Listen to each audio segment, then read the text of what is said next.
Hello, ladies and gentlemen, and welcome to the REC podcast, brought to you by the REC Toycast. I'm your host, Roman Chavez, and with me, as always, Erik Icarus. Eric. What's up, man? Sometimes you can find us on Instagram at REC Podcast. You can follow myself at Roman REC Podcast, and you can follow Eric. Gulag _J_Wielden. Man, still a mouthful. just a lot. It's a lot. Frodus, baby. Frodus, man. Frodus. Shout out to Frodus. An up-and-coming band. Hey, you should check them out. Friends of Eric's, you know? Dude, how's your week going, man? It's going great, man. How's your week? It's more of the same. Not too bad, not too good. Yeah? Just getting through. Just getting through? This is what I look forward to, man. That's cool. Always has been, though. Yeah. But now I really look forward to it. Oh, yeah. You need this, you know? Yeah. I need it, too. I'm not going to say that I don't, but, I've been... Why are you all the way over there? Been living my life. Well, because part of what's going on is that I partake in a lot of the devil's lettuce. Okay, and there's a little bit of a paranoia, aspect to it. It's not bad. It's not bad paranoia, but you're a little jittery today. You're coming off the clock. Who, me? Yeah. It's just about? your whole aura. I don't know what it is about you. If we were video right now, like I want to be, we're getting close, kid. We're getting there, but people might be able to see, or they might be able to see that I'm acting weird. We're gonna go with that one. I don't know. In the vein of weird things, man, I have a weird thing that I have to admit to you. I gotta admit it to the fans. Okay, what's up? Admit it to the listeners. Okay. I haven't been watching much television. I haven't been watching much movies. I don't even know how to say it, guys. Oh, yeah? I sat down and watched 3 seasons of Rapunzel's Tangled Adventure with my oldest. Okay. Over the last, week. Uh-huh. Dude, and that show was legit. Really? Let me put it on you. Dude, I know, guys, this sounds ridiculous. It's called Rapunzel's Tangled Adventure, okay? It's based off of that Tangled movie with Mandy Moore voicing Rapunzel, and Zachary Levi as his name is Eugene Fitzherbert in the movie. But they did this spin-off show, and it's gonna tie in. Okay, hey man, just stay with me. I'm here. I'm here. I watched 70 episodes of this show. So, dude, it was excellent. Yeah. It takes place after the film. But then, kind of before the Rapunzel and her man get married, right. They actually did this short on one of the other Pixar or something they did a short of them getting married. Mm-hmm. Well, this takes place between those two things. Oh, okay. And they straight up made this cartoon. The first season's a little rocky, but they straight up made this cartoon Buffy for kids. Oh, dude, it was so interesting. It was such a complex story. It's like an ensemble. There's superpowers. It's very different from the movie. Completely different from the movie. Just a different vibe, Completely different vibe. Even though they did get Mandy Moore and Zachary Levi to come back. Oh, wow. That's cool. Because they have a Trolls show on Netflix, and it's not Anna Kendrick and Oh, Justin right. Yeah, they're not Timberlake. coming back for that, dude. But they No. got Mandy Moore and Zachary Levi to come back. Dude, it's funny. It has its own mythology. And, dude, it was excellent. It was it was very Buffy faith. Yeah. Oh, okay. If you are a parent and you have a kid who wants to get into Rapunzel's Tangled Adventure and you liked Buffy, it's worth it. Dude, it's totally worth it. I might even have to check it out, homie, because that sounds like something pretty cool, dude. It was pretty nuts, man. Pretty legit. It's so interesting. I almost don't want to talk too much about it if there are some parents listening to the show that are like, oh, maybe I'll pay attention to this cartoon. Yeah. And like the first season of Buffy, it's a little rough. But it hits the ground running in season 2. And man, it kept me going. Yeah, you were like, let's watch this. Come on. It was more like Echo being, all right, Dad, I'm kind of done with this. I'm like, just one more, okay? Are you sure you don't want to watch one more of it? Yeah. Like I said, it had superpowers, had really interesting mythos. Yeah, but to say the lore was probably... The lore. But you said it's kind of a flip to... Not a flip necessarily, but just different to the actual Rapunzel story. Yeah, it doesn't feel like it felt like it could have been called something else. And right, it didn't have to and they just brought in these characters to fill the story. Yes. But that ain't nothing wrong with that. Dude, again, we're getting towards the end of our quarantine for a lot of places, but if you're going to be in, Denver and you get extended... and you have little kids who you want to sit down and watch. They want to watch a cartoon. Yeah. You like Buffy and you're willing to watch a cartoon. Check out this is the one, baby. Rapunzel's Tangled Adventure on Disney Plus. Very worth it. I was a little shocked by it. Okay. Yeah. Those are always the best shows when you're going into it with nothing and then you get everything. Those are the best kind of TV shows. And when you have kids, you watch a lot of the same stuff over and over and over. So my daughter actually, because there was even a little prequel thing that was like a little 45-minute thing that like set this up, and it was like a little 45-minute movie. And then even like that was very different than where they ended up. Right. The show ended. But, interesting. Yeah, so bizarre. So were they like hunting monsters? Dude, hunting monsters, supernatural stuff. This mythos. So I don't know if did you ever watch? Oh yeah, I've seen it. Yeah. They talk about how like a drop of sunlight landed and it made this flower. So they keep like referring to like the sun drop, like there's all this like myth about it. Right. But then the moon also drops something, and there's a moonstone. So it's doesn't that sound interesting? That sounds really awesome. Yeah. Yeah. They're talking about the sun drop. This is such a ridiculous thing to talk about on the show. No, that's cool. I think that it fits. Yeah, it does. Like I said, if you're a Buffy fan, and your kids, you should totally watch this. Huh. But that's all I talked about. That's pretty cool, man. I'm down with that, dude. I'll have to check it out. It is funny. Like I'm doing dishes, I'm here listening to it off and on. I'm hearing interesting stuff, and then finally I just sat down with my kid, and I was like, "Oh, dude, this was super fun." Yeah. And there's 70 episodes roughly. I mean, it's like 20-something episodes a season. Jesus. And we like blew through them. Yeah, I don't know where we found the time. Oh, it's because I don't have a job. Oh, there you go. Yeah. That could be it. Sure. Yeah, but if there's any parents listening, it's worth a watch. Yeah, it's something you can watch with your kids and not want to blow your brains out. Yes. That's good. Have you found anything in this time that you were like that? Not Tiger King, something that you've stumbled upon, dude. That you're like, oh, I wish this was a revelation. I wish. No, I just been I hate to say it because of the circumstances, but working too much. Yeah. Yeah. Hey. Yep. It's a good problem to have. It is. Yeah, I guess, but just doing that. Wish I could be here helping you more. It's all good, dude. But all I have is time. That's all we get, man. Yeah. So something interesting happened this week. Yes. Where DC Comics kind of went outside of the Diamond distributions because they're still shut down. Right. They don't plan to reopen until I'm hearing mid-May for comic distribution. We've talked about it a couple times on the show. Well, DC was like, hey, we're going to deliver some books to the comic book stores. We're going to ship direct. But they're not doing Batman 92, which was going to be that big full punchline thing. Start of Joker War. Oh, that's right, yeah. Because they have like 100-something thousand pre-orders for it. So they were like, they're like, oh, we're doing this for the comic book stores. And I'm sure that people are talking about it online, but it's like you're not really doing the comic stores any favor. You're making them go through a new distributor, somebody they haven't really worked with, somebody that they don't have. Diamond messes up all the time, and comic book stores are, working hand in hand with them. Sure. So I haven't seen too many hiccups yet, but give it time. And then what happens when Diamond reopens? Is this other distributor just shutting down? Right. Or are you going to then be able to order direct from whatever this is? Yeah, are they going to weirdly create some competition? And the reason it's a problem is that the entire comic book industry is on the edge. Oh yeah, dude. Yeah, all it does is play guitar for Bono. Like it's on the edge, okay? I was gonna say it's a lot like Gravity. All it takes is a little push. Dude, like I'm surprised. Like there's going to be a large percentage of comic book stores that close because of the pandemic. Oh yeah. We speculated. Yes. And I can getting closer to when reopening, if and when it happens sooner than later. Yeah, I can see a lot of them not opening. There's going to be a lot of fringe because, again, those people...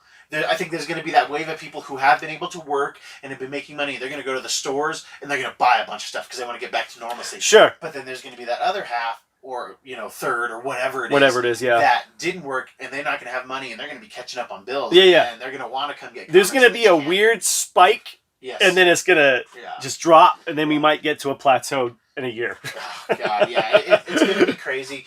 And, Jim Lee was recently on Fat Man Beyond, and they were talking about this idea, and Jim was, very much playing, he's a publisher for DC. Yeah. Like, we're doing this for them. It's like, you're not doing it for the retailer. No. Because if the retailer can't get Marvel too, like, right. It's just like, it's less than a Band-Aid. It's covering up the paper cut. It's putting the paper cut in your mouth. You know, and so you can get to a band. Yeah, there you go. You know, and it's like, oh, I can't use this finger because it's in my mouth. Right. You know, I think that there's just far more negative aspect to it because you're not paying your bills off of just DC books. No. That's the thing. No. You're not paying your bills off of just DC books. It's the two sides of the coin. Yeah. You need it, man. That's intense, dude. It's kind of all or nothing, and I get it, and man, you know, people are donating and people are doing what they can. Sure. And it's great, but I don't think giving these small businesses bills right now is the move. Smart. You're right. Right. I'm with you. Again, if it's Diamond doing it and you're able to get your entire catalog, sure. Great. But it's not that. It's not that. And I think that it's like you said, it's oddly creating competition for itself. Yeah. But what do you? Yeah, I'm confused. I don't know. You know, because are they? Yeah, like you said, are they just going to shut this subsidiary down? Or are they going to be like, oh, we'll just funnel it through this? I don't know all the ins and outs of it. It's very, very strange. Right. Yeah, it's very strange. And I just don't like the guy. Like, I get... It's under the guise of, like, we're doing this for the fans. And it's not. And honestly, like, listening to all the Jim Lee interviews that I've listened to, like, Jim seems to be genuinely a good dude. Sure. He's a business-savvy dude, this and that. Yeah. And at the end of the day, I think... You know, he's that one right now who's trying to crank out all these sketches. He's not going to do the 60 days like he initially planned. Right. He's getting other artists that have that's themselves. A lot. Ooh, J. Scott Campbell, by the way. Yes. He did a Zatanna sketch that's up on there. Oh my! Like immediately, like within minutes, it was like $15,000. Yeah, and it's beautiful. Jim and and Kevin actually said this. It must be amazing to just draw money. You just draw money. Like, how? I mean, he draws money to draw money. Yeah, it's the most crazy thing. But that's awesome. That's great, man. Yeah, and it's great that they're, you know, I mean, they've raised tens of thousands of dollars easily in these first 20-something days. Oh yeah, dude. So you know, he is like, I do believe that the majority of what he's talking about is in the right place. I agree with that, but then it's not just Jim. Yeah, it's Jim and then 5 other guys that are making decisions. Yes. So whatever Jim is accountable for, then I think that's fine and it's great. But then there's that other like 45% that's like, okay, well, this isn't going to work, you know? So, that's odd. Yeah. It's very strange, man. I don't know. I mean, you're a comic book buyer. Yeah, I mean, you know, not so much anymore. Yeah, but it's if I had a shop right now, I would not be ordering the. Yeah, well, you'd weather this, right? I don't know. You know, you'd like to think that you have a nest egg. You like to think. Well, we all thought we did. Yes, you like to think you got a little bit of cushion, but for a lot of these comic book stores, they're breaking even more times than not. Sure. You know, there's more.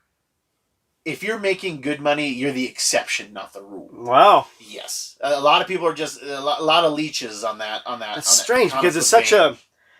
It's not even niche anymore, man. You're selling more merchandise than you are comic books. It's actually shocking how many people. Okay, the MCU is getting people into comic book stores, right?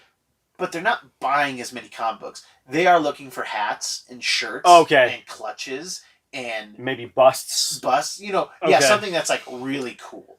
Like I'll use Dave as an example. Like Dave will go into a comic book store every now and again, and he may only go into one 5 times a year, and maybe 3 of those times he's gonna buy something that's like really cool. Right. You know, totally. like really cool. Yeah. But he's not buying comics. He's not reading trades. If I give him something like, Dave, you got to read this. Oh, he'll read it. Yeah, totally. like, oh my god. Yeah. Hush was one of those things. Of course. Dave used to read comics all the time when we worked together at the theater.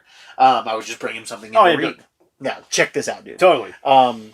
So like you like those things, but being able to get all of your books, you know, having Marvel and DC and Dark Horse and the whole gang. Yeah. That's what's going to pay your bills. Right now, you're going to kind of force people to do orders because if say me and you own a comic book store, I own a comic book store. I'm frugal and I say I'm not going to order it. But then you get them in, you're going to force my hand to order. Because if I get my comics in May when Diamond reopens, other people have already been buying DC books from you for a few weeks. Right. But then again, you're not even buying all the big titles. No. I don't know. It's a very strange practice. Yeah, there's like 4 things that are not like the boxes aren't checking for me. Yeah.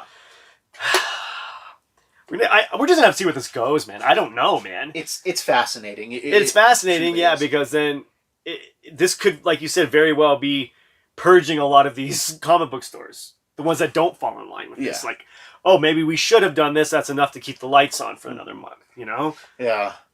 That's intense, man. I don't know, man. It's there needed to be something that because Diamond's not doing it, for people's safety. So then, is DC skirting safety protocols in some places? I'd say yes. And if I'm bringing it up, somebody else has brought it up and they've already looked into it. Right. But then what's the point? Right. Of Diamond distribution, and I don't think that in the time that I've been collecting books pretty seriously, let's say 20 years, I've only known Diamond distributors. Right. And I've been collecting longer, but I don't ever remember there being like a legitimate rival. Yeah, I'm about to say there's no Coke to their Pepsi. There is no. Now there are other like there's no blood to their Crips. Yes, there is different publishers like Simon and Schuster. Like they order like they'll get newsstand copies. So like they still do. Okay, yeah. Like a retail version, a direct sale version, what they call it, and then a newsstand version of it. And sometimes the newsstands will go for more, and they'll be the exact same thing, except that the barcode's different. Really? Yeah. Sometimes they'll get a different cover, but for the majority, it's the same cover, just the barcode is different. Right. And these are literally that if you're in New York and that person sold comics, like like a little yeah, it'll be a newsstand. And some of those newsstand variants, that is what they're called, they go for some hot money. What? So sometimes right now, if you're a really small comic book store, I'm a bigger one. Sure. I order direct. You order newsstand. Right. Because it's a little cheaper, and 2 weeks later you get the books after I get them. Oh wow. So there's like a difference. I don't know if it's 2 weeks, but it's like there's a difference. Lag. Yeah, there's for sure. A lag. Yeah. This would be the comics that you were getting at like 7-Eleven when you were a kid. Oh yeah, okay. Like that. Yeah, those would be the newsstands. But yeah, I don't like the idea of forcing, especially stores that were like, they require foot traffic. Yes. They require it. Right, yeah. They need the traffic. Yes. Because, like you said, it's merch. Yes. You're going to get those, say you get 20 people who casually walk in there, 5 of them are buying something. Yeah. Hopefully. I would even say that's a pretty fair estimate. I mean, a t-shirt, poster, something, Oh man, listening to Kevin on Fat Man and Batman talk about like his shop. Right. He had the he owns it, but Walt Flanagan runs it. Yeah. We've talked about this, and he asked Walt. He was like he's like I had to have the conversation with him. Like, are we done? Like, are we done? And he said Walt said something to me, and I'm paraphrasing. Yeah. Walt said something to me that I found profound. He was like, when I closed the doors, I didn't feel like I closed them for the last time. I like that. He's like, the Stash is kind of an institution because they're coming up on 20 years. Yeah, for real. They're over 20 years, yeah, actually. They've been there for a minute. 97, I think, is when he bought it. 97, 98. Wow. And so that was when Kev was like, okay, well, I'm going to buy the pull files and everything like that. That's cool. So, he's still sticking into it, man. Like, hey, we're going to do it. We're going to ride it out, man. Yeah, they're going to try to ride out that storm. So it's something that's going to take a minute to get back on his feet, man. Yeah. Just like everything. Yeah. It's kind of a bummer because we're not going to be getting a lot of these comic book movies this year. Yeah. And that also pushes the traffic into the stores, yes, you know? It does. Like, you're going to get those 13-year-olds that see the new Wonder Woman movie, but, oh, crap, cool. Oh, let's go to the comic book store and I'll buy Wonder Woman stuff, So yeah, nearly every Wednesday when I was working at the comic book store, you get a father coming in, mostly a dad, like, hey, my kid just want to get into comics. Like, what can I see? That's got to be cool, man. It's cool, but it's also the hardest question to answer. Yeah, it is. But what should I buy? Right. Where do you start though? But, I mean, that's your gig. I mean, I would be stoked if I worked at a record store, which who knows, man. Yeah. Someone say, "Hey, man, I want to get into Pink Floyd. Where do I start?" Let me tell you, man. Yeah. And I get there's differences. Yeah. Because there's only one Pink Floyd that has 10 records. Yeah. There's like 50 volumes of X-Men. Yeah. So I get it. There's a difference, but Fortunately, and unfortunately at the same time, fortunately for that new reader, that guy who's trying to get his kids into it, the comics have begun to somewhat morph into more of what the MCU is. Sure. So there are far more drastic, recognizable things. Okay, so like the tones are different. Yes. Yeah, they even, they were before. So then, probably after Age of Ultron, they kind of released like an Avengers book that was just that Avengers team. It was, it was basically the same. Yeah. So that there was very little difference. Like the look was still different, but like the characters. They were this. They were. We've got Hulk. We've got Black Widow. We've got Hawkeye. We've got these ones. Like these are the Avengers now. Yes. Yeah. Those 6. Yeah. So they were doing some stuff that was very, it was in continuity. Sure. And because it was like the MCU's happening, and then these comic books are doing something way different. Like, who are the Ovoids? Or who are, who are the Ovoids? They're an alien race. Do they look like ovaries? No. They have, like, egg-shaped heads. They have, like, I know them. Heads, yeah. They look like Greys. I don't like those guys. Yeah, they look like Greys, but they're not Grey. Yeah. Yeah, I don't like those guys. Yeah, they'll get you. They've already got me. They have gotten me. Oh, geez, I lost my track. My train of thought. Oh, comic book stores? Yeah, totally. Comic book No, stores. yeah. Well, someone walks in and say, "Hey, get me into Batman." Yes, thank you. At least with the MCU, like they're trying to go that route where they're trying to tie it in the movie. This is close. Okay. So if you watched Age of Ultron, you could read this. These characters. Okay. It's this team of 6. Yeah, it's branded already. Yeah. Thor's kind of funny. Yeah. He's a little hunky. You sure. know? Because in the normal continuity, Thor is Shakespearean spoken. Yeah. Verily. Nay, stuff like that. Which cool. Yeah. If that's your bag. Yeah. It's funny. I recently reread Secret Wars. Okay. Oh yeah. Nice. From 1984. 84, I believe. Yeah. Yeah, and it's funny you bring up tone because the tone for that book drastically different from what we read in the 90s to what it is now, dude. Well, there's literally no subtext in comics until like the late 90s. Like literally when something's happening in comic books before the late 90s, everything is spoken. There's no inner monologue. I would say Secret War was maybe the first. They started doing that. Mm-hmm. It's weird. They're leaving things to your imagination. They're letting you infer things. Yeah. And it's spotty then. Crisis on Infinite Earths is the same way. Sure. Yeah. Death in the Family. Like there is some. Yeah. But like for the most part, like the mainstream, it's still. Until the 90s, it's still pretty like explaining everything we're doing. Sure. Yeah. Like, hey, I'm walking over here. Yeah, hey, shillhead. Yeah. Stuff like that. Like it's such a weird way to talk. Yeah, for sure. It's stilted. So they have done a good job of that, and DC not so much because they don't have a hold on what they're doing comic book wise anyway, or movie wise anyway. So you're not gonna make your comics that are doing well outselling Marvel in a lot of cases. You're not gonna make them like your DC extended. Oh, for sure.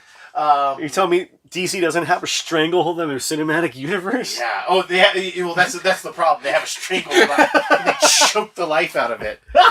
It's hurting. Are they choking it like Ezra Miller? Oh, Jesus. Just putting it down. But all this comic book shop talk has got me wistful? Wistful. Thank you. It's got me wistful. Man, I am really far away from you. What is this? I don't know, man. Yeah, it's got me wistful, and it got me trying to remember the first time I walked into a comic book store. And for the life of me, I don't remember the first time. I do remember a lot of times when I was younger, but I don't remember the first time. I don't. You don't remember? It wasn't Heroes or... It might have been... Ed's? It might have been Ed's. It might have been Ed's Cards and Comics in Colorado Springs. And I just remember going in.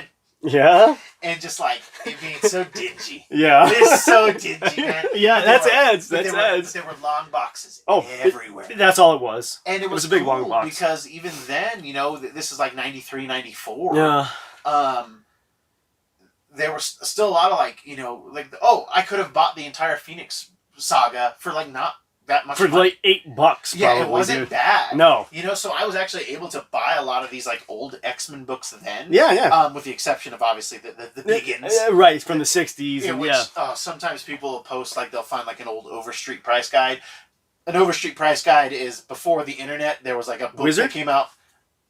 It's not Wizard, but it just did all comic book prices. It came out once a year. Oh, so it's like if you get it in January, It's like these prices were made months ago. Like it was never really a living wage. Sure, like, that was the time to make your money at comics. Is like really scamming people off of. Oh yeah, but do you see how this much of this is worth? And dude, some people will put Overstreet price. Like they'll find an old one, and I mean the other day it was like Amazing Fan. It was like from '93. It was like Amazing Fantasy 15 for like $1,100. And you're like, sure. Yeah. Oh, dude. If an Amazing Fantasy 15, if I could find one for $1,100 today, I'd buy 6 of them. Yeah, but yeah, I'd figure it out. Then you would be rich. Yeah.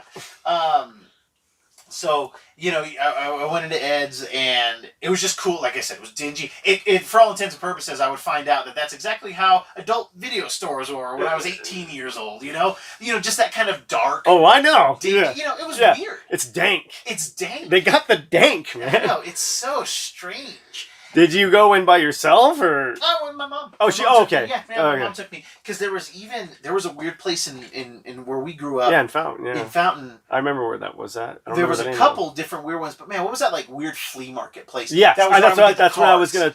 Yeah, that's where I would get my trading cards. Yeah, we'd get our pogs there too. And our pogs, yeah. And they would they would do sets of cards. It'd be like $20 for the set. Yep. Except for the uniques, you pay extra for the uniques. But yeah, like there was nothing that just like really blew me away in terms of what, this is a magical moment. Sure. Probably a magical moment I had in a comic book store was when I really started getting back into it. Like I'd kind of taken high school off, basically. Right. Yeah. Was spot buying here and there under the cover of night. That's how I had to do it back then. Yeah. It was like a dirty thing. It was social suicide. Oh yeah, to be a comic book nerd. And but the first time I went to Mile High Comics. Oh, Mile High. Like 2003 or 4. Sure.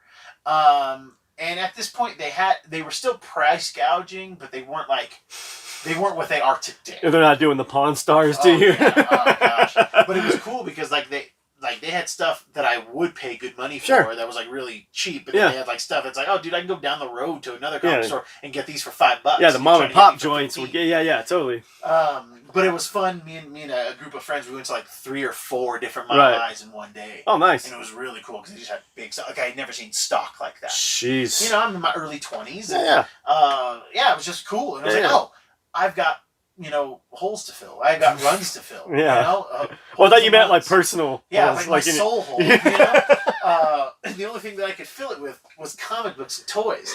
Much like I live my life today. Exactly. Hey man, whatever fills the holes. Yeah. Whatever spackles the holes. But what about you? What's like some cool comic books shop? I remember the first time I went into one. I was 6, and it was Heroes. Colorado? Yeah. Okay. Yeah. So my dad, Heroes and Dragons in the mall. Yeah. Nice. The Citadel. Yeah, that's so crazy. Yeah. Back when it was on the lower level, and they had that fountain down there. Do you remember that? Yeah. Oh wow. Yeah. We walk in there. My dad. I literally was like the first time I'd probably gone in there with him, but I was like a baby probably. He's picking up his books. But I just remember everybody knowing him. Yeah. Like, hey, Dennis. Hey, like, got your books, and I remember them talking, and I was bored. Yeah. So bored. Yeah. Because they were talking like a good hour of just comics. I mean, nowadays it'd be awesome. Just sit there and talk about comics with people, but they, he seemed genuinely like so enthused, and it was cool to see him talk shop with somebody, because I always saw it as something like, oh, my dad's into this, it's kind of strange, and I didn't know how to like internalize it, but then you go out into the world and say, oh, there's other people who are into this just as much as him, and watching them both go back and forth about comic books, and like, oh, this artist is doing this now. Oh, that's cool. I heard this, and you know what I mean? Yeah. It's very cool. I would say another good memory is when me and you started to become friends and getting into comic books together. Yeah. I mean, like, oh, hey, I got this, so check this out, man. And you know what I mean? Yeah, I remember I was so jealous of you when I was a kid, because like Eric had, we've talked about this on the show, but Eric had all the Marvel toys. Everything. He had all of them. And but it was cool because I got to come over. Yeah, and he kept his in the box, so it worked out. In the box. So it ended up being like this thing where like, cool, like you're all edged up over here, and, all your comics and toys or all your toys in the box. But Eric got them all out, and I remember just thinking about how huge your dad's collection was. Yes, yeah. Nowadays it's not. It's it's cute. It's cute. Collection. I would say he's for a normal person to see my dad's would be like, oh, this is crazy. Oh yeah. Yeah. But then they come down to where we are, and they'd be like, "This is a store." It is. I literally just put a comic book store in my basement. You could. You easily could, man. Yeah. You easily could. Just get a register down here. You know? Yeah. Dude, can I work? Yeah. Either way, you got to work. I forgot. Clock in, all right? What is something that you found at a comic book store that you were just like, was there anything like that? You were with somebody, with your dad? You know, I was honestly, I was getting into Daredevil. I was probably 9 or 10. Yeah. And I remember buying the first 5 issues of the Elektra Saga, but not knowing my dad had it already. Yeah. But it was kind of cool to like go out there and then go like you were saying, go to the store and be like, "Hey man, I'm into Daredevil. I heard about this book where Bullseye kills Elektra." And he's like, "Oh yeah, I got that, man." Yeah. And then again, back when it wasn't out of the range of saying, "Oh yeah, $20, man. Yeah. You can have all 5 issue run, dude." So that kind of got me into like, "Oh wow, this is a lot darker than I thought it would be." Yeah. You know, it got me really into the comic book world when I was able to go out on my own and say, "Hey, I want this. Push me in the right direction." You know what I mean? The kind of the best hunt that I think I got into was for Ultimate Spider-Man. Oh wow. Those like definitely the first like 9 or 10 books, but I'd say probably the first 15 to 20 were like difficult to find. Issue 4 or issue 5 has a really low print run. And when I got into the Ultimate Universe, they were probably in the 20s. And dude, it was so hard. Like the issue 1 of Ultimate Spider-Man had 3 or 4 variant covers from like different publications and all of this stuff, and then they were all so hard. Like just the standard one for the longest time was like $150. It was just so hard, man, because they were just like they weren't printed, and then they got good. Yes, they were good then, and then they just kept good, and then they kept getting. It was just like the right time. You know, it was the Sam Raimi Spider-Man. Yes, the Fox X-Men's were coming out. Right, and these were close, not exactly adjacent.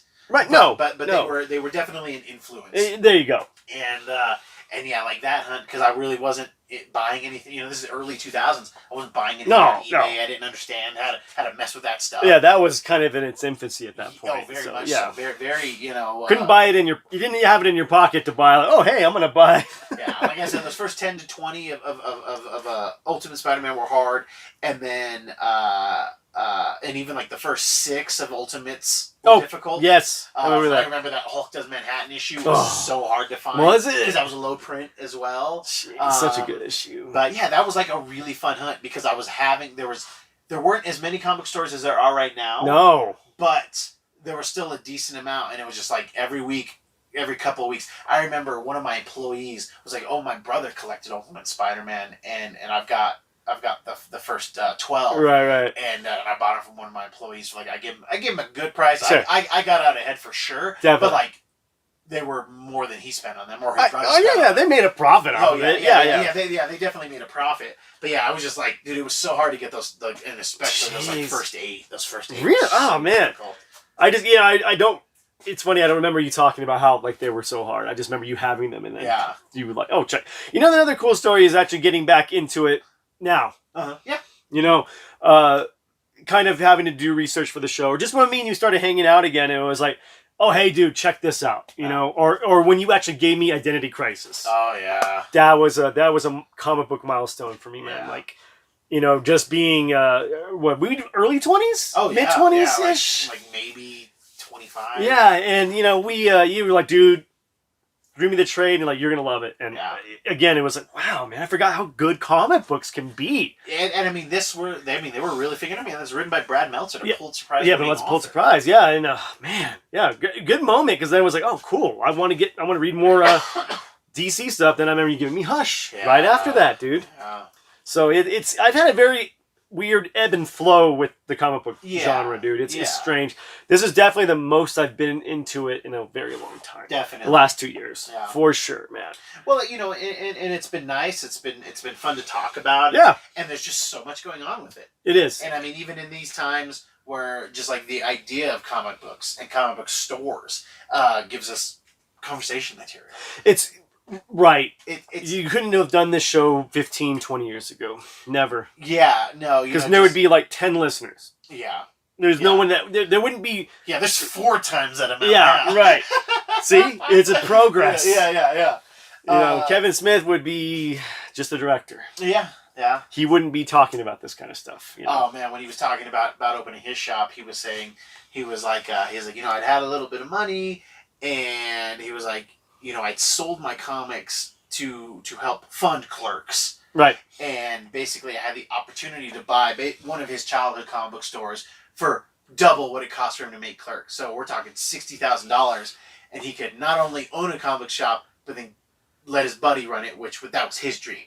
Right. He sold his comic books to start his dream, and then he was able to use the money from that to make other movies, and then buy a comic book store, fulfill an adjacent dream, and then fulfill one of his best friends' dreams. Right. That's awesome. It's so crazy. Yeah. It's so freaking. It's crazy. a weird scene we're in, man. Yeah.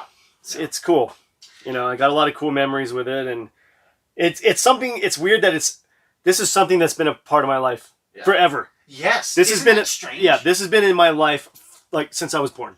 I did a show and tell the other day with that Spider-Woman figure. Oh yeah. That I genuinely, a lot of what there's a good chunk of what I had from when I was a kid. Yeah. But there's a lot that I just like. Oh, I didn't know that this whatever figure existed from that same toy line. Yeah. So there's a lot of that too. But it's weird to hold, and I've upgraded figures too.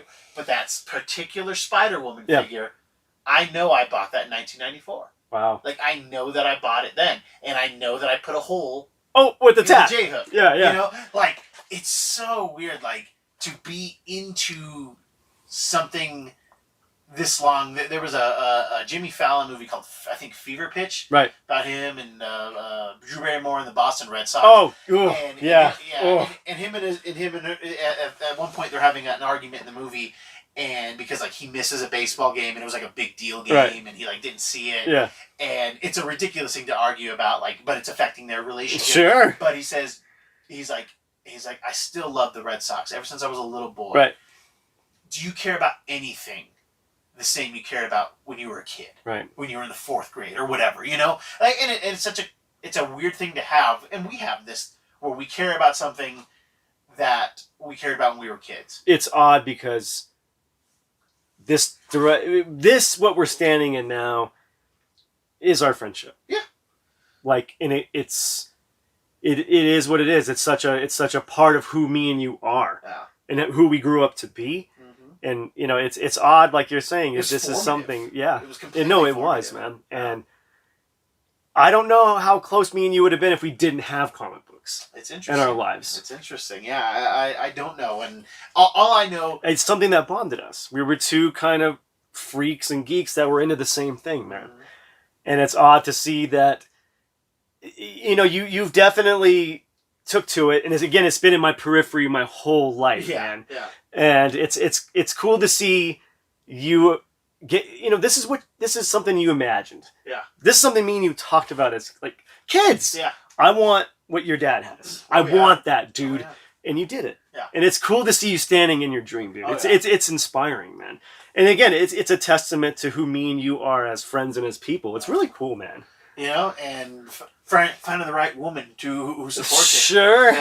Enabling. Yeah. Mrs. Chavez was down here today, and she's just walking around. Oh, she's in awe. Yeah, and that's the thing. She's not like, ugh. She said, it's really cool to see all of this stuff. Yeah, finally. That's what I said first time I came down here. I'm like, it's cool to see it out. I know. It's so cool to see it breathing, man. I know. I love it. I love it. It's part of the room now. It's part of it. Take it out, let it breathe a little. All right, kids. I think that's our show for today. We've had quite the tale, quite the journey. That was a good show. It was weird. It was a good show. Well, you're standing all the way over there. Yeah. Keep back. 6 feet, damn it. 6 feet. Kids, if you like what we're doing, please hit that subscribe button. Leave us a comment. Yes. Give us a like, please. Tell your friends about the show. Let's do this. Let's get this thing going. Yeah. Give us a quick memory of your first time in a comic store, or something that you found that was cool in a comic store. To the hunt. To the hunt. We got to talk about the toy hunt someday. Oh, the toy hunts. Well, that was fun. That was a lot of fun, dude. We'll do a whole we need to. toy hunter. We do. Oh my god. Man, do you have any final thoughts for us today?